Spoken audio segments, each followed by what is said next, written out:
Lord knows I've tried. I've exhausted every evil plan in my filing cabinet. From A to Y. A to Y? Yeah, A to Y, you know, the alphabet. What about Z? Z? Z, the letter after Y. W, X, Y, Z. Plan Z, here it is! Just like you said! Oh, boy. Oh,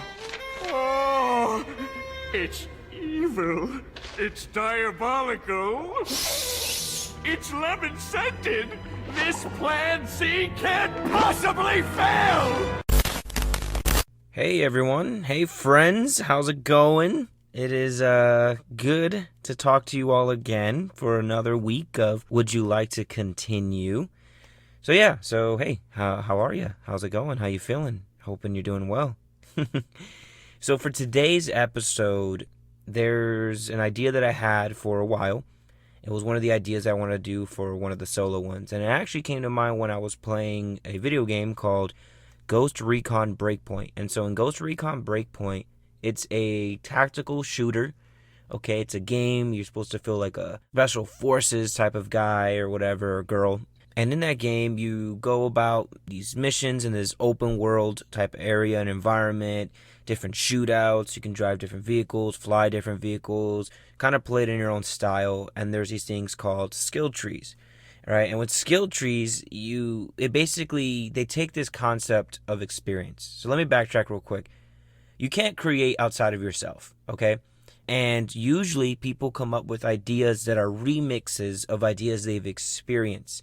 It is great and awesome, and it's cool to see how we as humans, we look to nature, the world around us, and our experience to create these other experiences, to create these new experiences that slightly mimic what we go through in a way that makes it more fun or more engaging, whatever it may be. And so there's this term in video games called experience points. And so basically, the more you play the game, right, over a course of time, you gain experience. You do things, you gain experience, just like in life. The more you do something, the more experience you achieve. There's these three types of practice, three types of ways to get better at something. And one of them is called innate, which is basically the more you do something, the better you get at it, okay?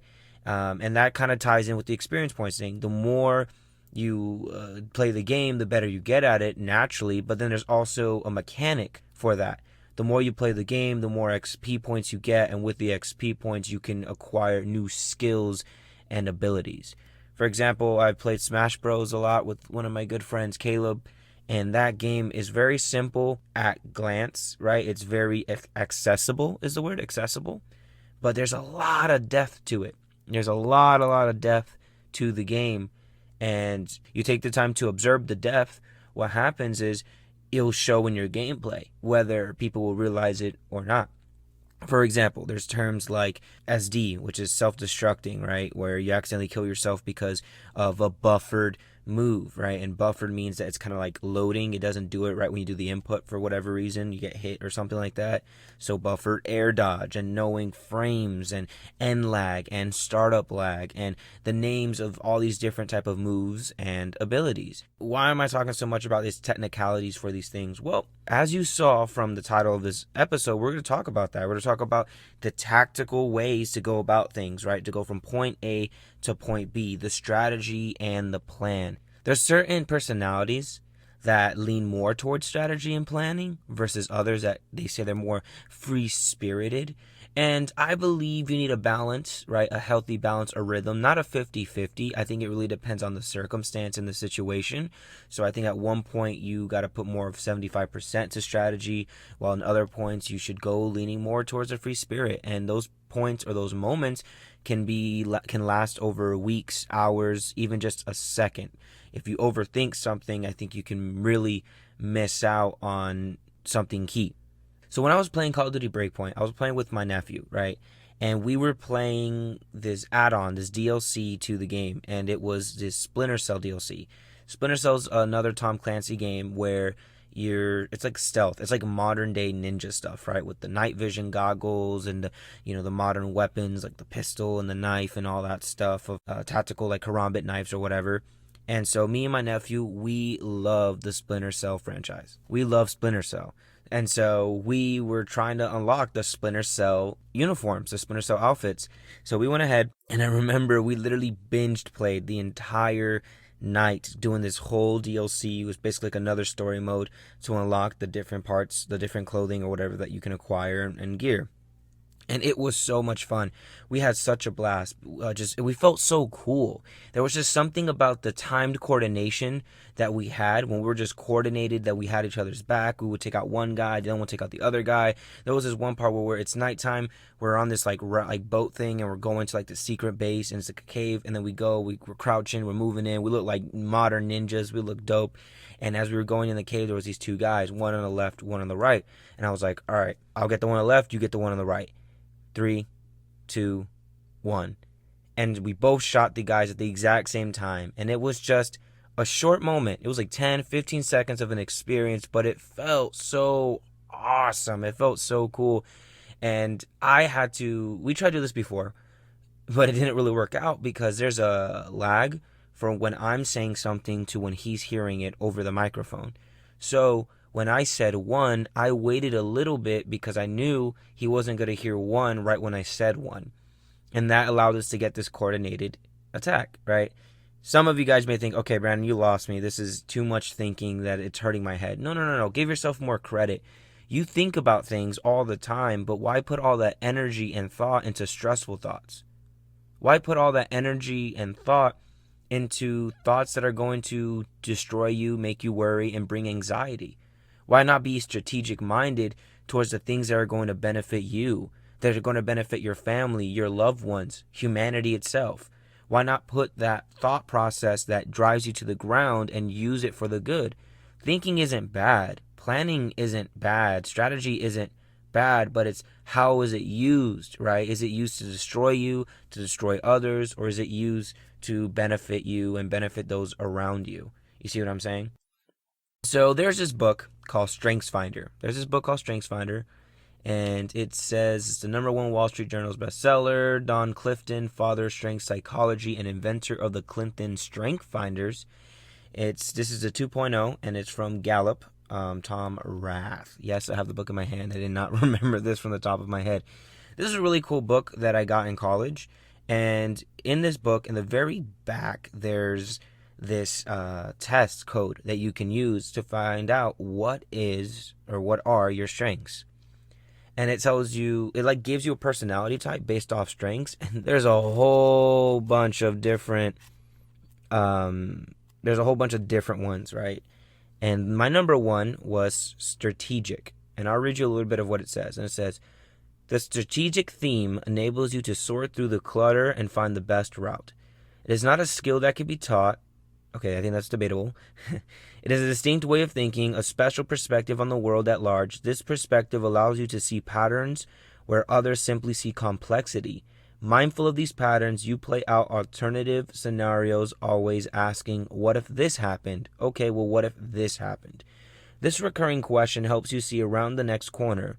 There you can evaluate accurately the potential obstacles, guided by where you see each path leading. You start to make selections. You discover the paths that lead nowhere. You discard the paths that lead straight into resistance. You discard the paths that lead into a fog of confusion. You call and make selections until you arrive at the chosen path, your strategy. Armed with your strategy, you strike forward. This is your strategic theme at work. What if, select, strike. I read that for the first time, and I thought it was really cool, and it actually brought relief. It's tough because you can go about this world for a very long time believing that your strengths are your greatest weaknesses.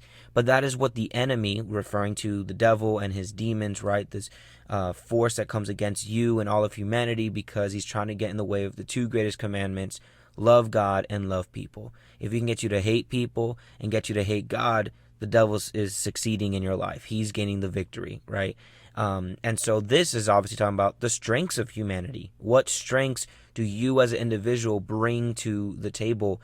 And it's crazy because the enemy always wants to flip things around. He wants to manipulate and pervert and take things out of context.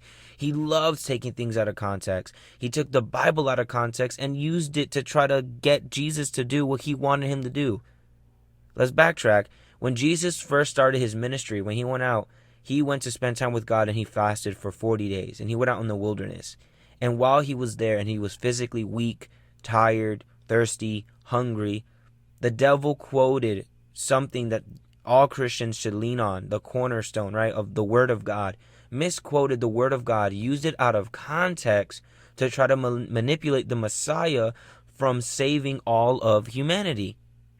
That's insane. And so that's what the devil does, and that's what the demons do to us. They try to manipulate our strengths to be weaknesses. For example, my wife's name is Victory. It's Victoria. And victory is winning, right? It's being victorious. It's a positive thing. It's a good thing. And the enemy tries to make her feel defeated. He tries to make her feel defeated every single chance that he gets. Makes her feel worthless. And that is something that she needs to battle on a regular basis, because there's thoughts that go in her head that aren't her own thoughts. And so I want to talk about how we can think with a strategic mindset, right? I want to talk about how we can think with a strategic mindset to get from point A to point B, all right? Point A is where you are. And I'm a person, an individual who always tries to better himself. Yes, I cannot be perfect. No one can become perfect. However, there is hope. You can become greater, right? You can become greater. You don't have to stay in a lifestyle that is mediocre or less than mediocre. You don't have to succumb to your addictions. You don't have to say, well, this is just how it is.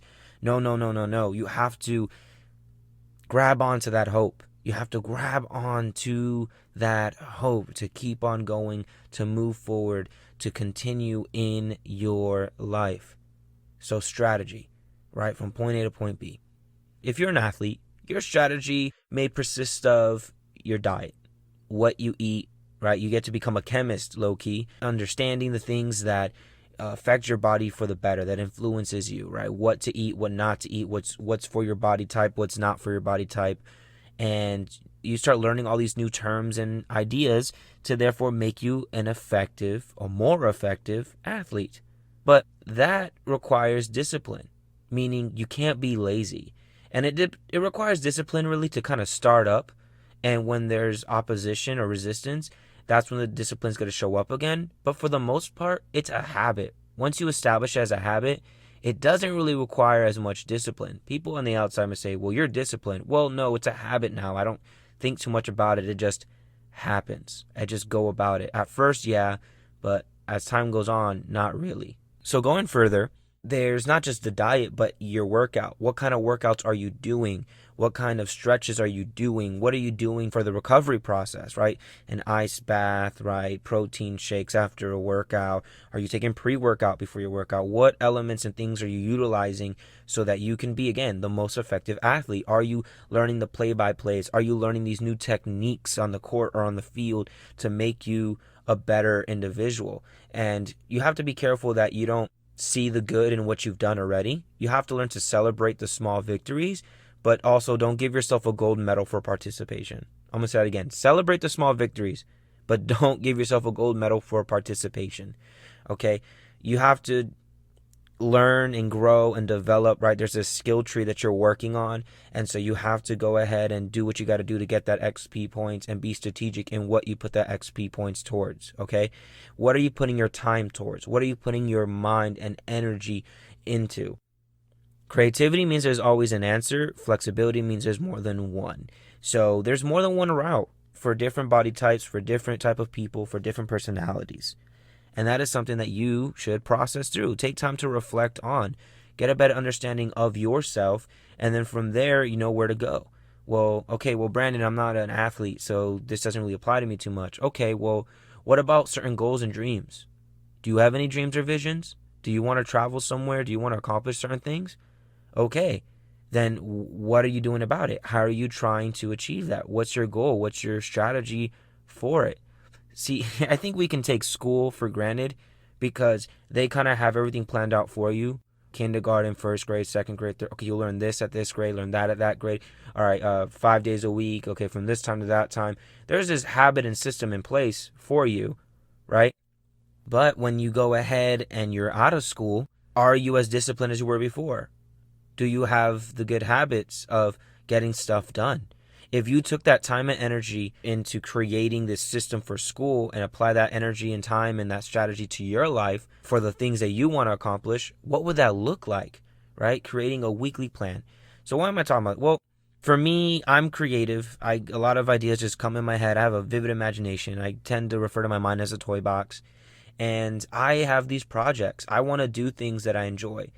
I know money isn't everything, so I did not put my strategic mind to making the most money. No. I put my mind towards doing things that make me happy. And it's tough because, okay, it's difficult because we shouldn't do everything that makes us happy. The reason why I'm saying that is because some things that make you happy, maybe making your flesh happy, your sinful nature happy, and not you happy. And happiness is, it seems like that's what everyone should go for, right? Oh, well, if it makes them happy, then let them do it. But once what they want, what makes them happy,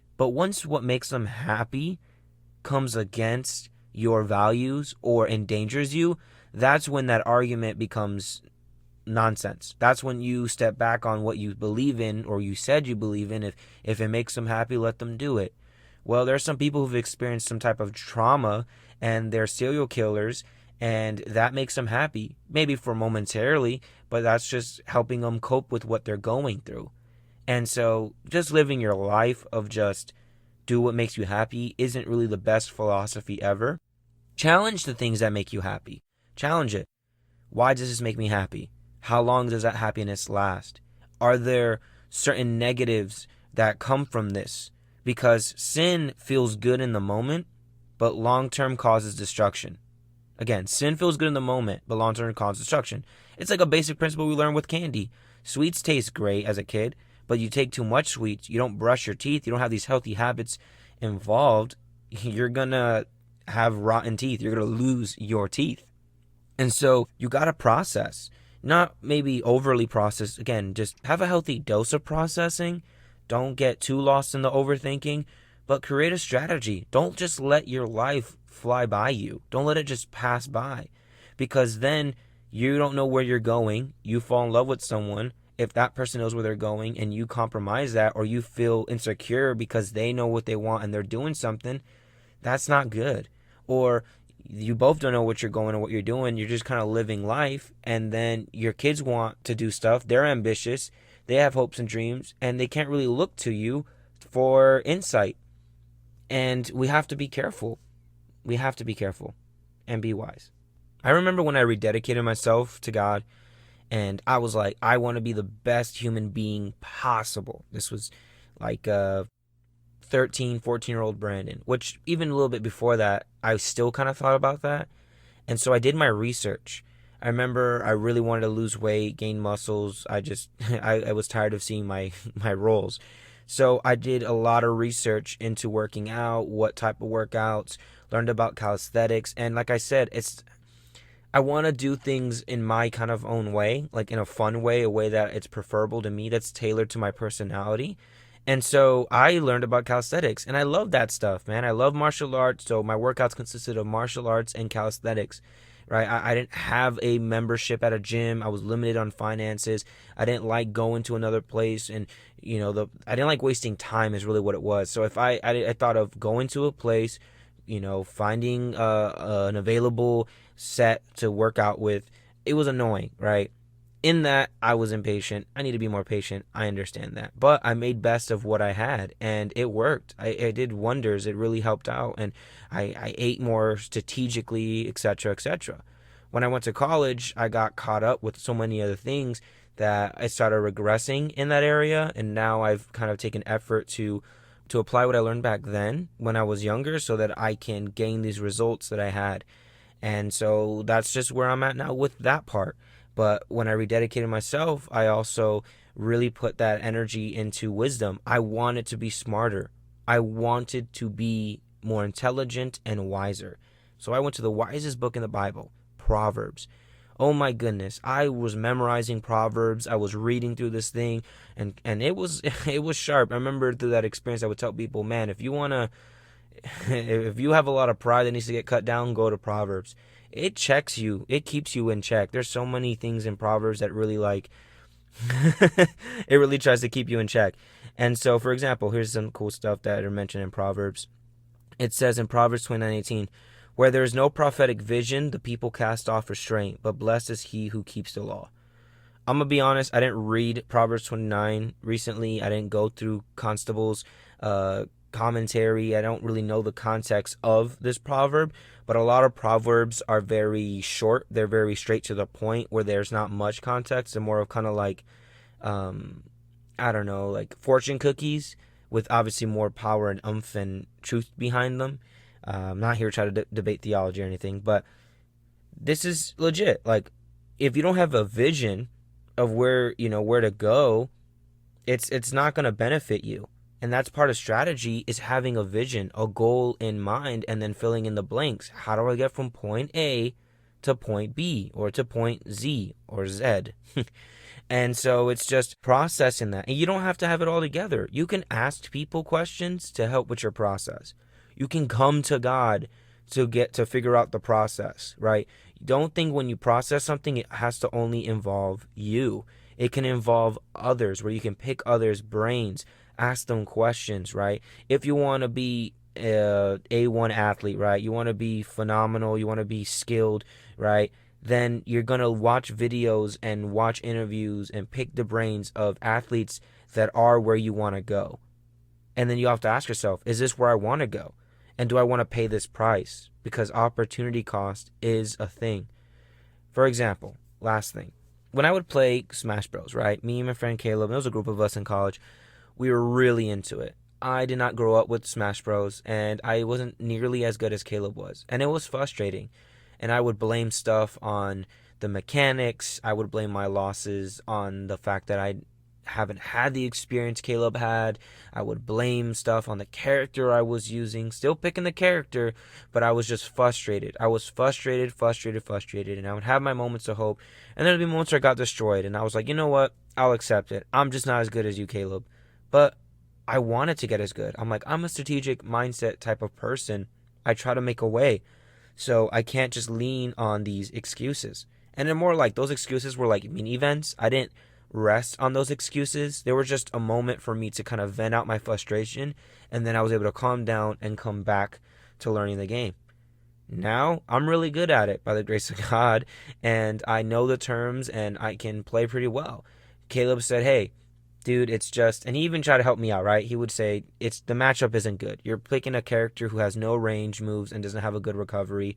And so he would play Samus. I would play Chrom, who's a sword fighter. Samus just can shoot at me all the time, and spikes are nasty. This character is able to knock me out of the map so easily. But as I got to understand Caleb better and how he played, how Samus played, as I got to understand how I was playing and how pros played, I watched pro players play as Chrom. And then there were certain things I learned through innate practice that I was able to win some matches against him and catch him off guard and do some pretty cool, crazy stuff. And it felt so good to climb this mountain, right? And that's part of the process.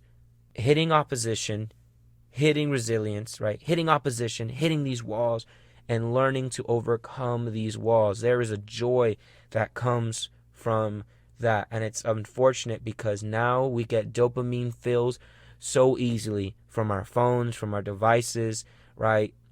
They don't require much. They don't require much challenge or skill to achieve this joy, but the joy is so momentarily. This joy is so much in the moment that we don't learn to develop a conscious reserve. We don't develop discipline because we're spoiled. Everything we get in America, we're so spoiled.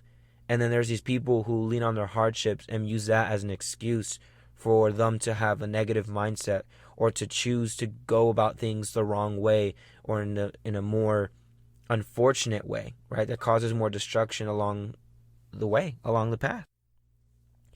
So my encouragement for you is, don't be intimidated by the process. Do not be intimidated by the process to getting better, to becoming a better human, to becoming wiser, smarter, a better athlete, better at video games, better at your craft, at art, at drawing.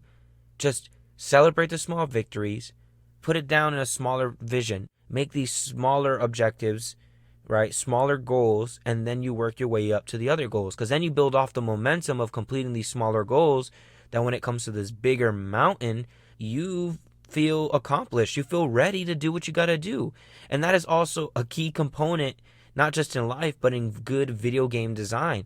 They'll have these invisible tutorials, right, allowing you to learn something in a safe environment with little consequence. And as time goes on, they mix things up where now you don't feel intimidated. You feel ready. You feel excited to overcome this opposition. So look around you. There's many lessons to learn all around you. Be smart. Challenge what you hear. Challenge what you see. Don't be just a headline person. Don't be a person who takes things at face value. Process, ask questions, and ask them in your own way. If you are good at asking questions, I promise you will succeed as a human being. And I just want to encourage you guys. I love you. I believe in you all. Thank you for still listening to this podcast. I hope and pray this is a blessing to you and that you can share this with others and help them to understand that there's greatness inside of them that God has placed in them. All right? Love you all. Have a blessed day, and God bless.